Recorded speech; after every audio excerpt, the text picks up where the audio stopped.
ఇక వివరాలు చూస్తే ఏలేరు, రాజమండ్రి, కాకినాడ, చింతూరు, పాపికొండ నేషనల్ పార్క్ ప్రాంతాలలో సంచరిస్తున్న పులిని సురక్షితంగా బంధించేందుకు అటవీ శాఖ అన్ని రకాల చర్యలను ముమ్మరం చేసిందని జిల్లా అటవీ శాఖాధికారి పివి సందీప్ రెడ్డి చెప్పారు. రాష్ట్ర అటవీ శాఖ చీఫ్ కన్సర్వేటర్ ఆఫ్ ఫారెస్ట్ ఉత్తర్వుల మేరకు పులిని పట్టుకునేందుకు మహారాష్ట్ర, పూణేకు చెందిన నిపుణుల ప్రత్యేక బృందాలను రంగంలోకి దించామని పరిస్థితిని స్వయంగా సమీక్షించేందుకు చీఫ్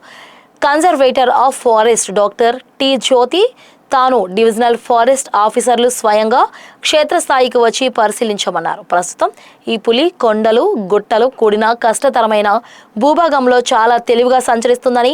ఈ కారణంగా దాన్ని పట్టుకోవడం సవాలుగా మారిందన్నారు. అయితే పులి మైదాన ప్రాంతాల్లోకి వచ్చిన వెంటనే దాన్ని రసాయన పద్ధతి ద్వారా మత్తుమందు ఇచ్చి పట్టుకోవడానికి అటవీ శాఖ బృందాలు పూర్తి సిద్ధంగా ఉన్నాయని, ప్రతిరోజు పులి సంచారాన్ని నిరంతర ట్రాక్ చేస్తూ కండ్రికగూడెం, లంకపాకల, రంగపురం, నూతి రామన్నపాలెం, గుంజవరం, మెరకగూడెం, రవ్వవారిగూడెం, పాలకుంట,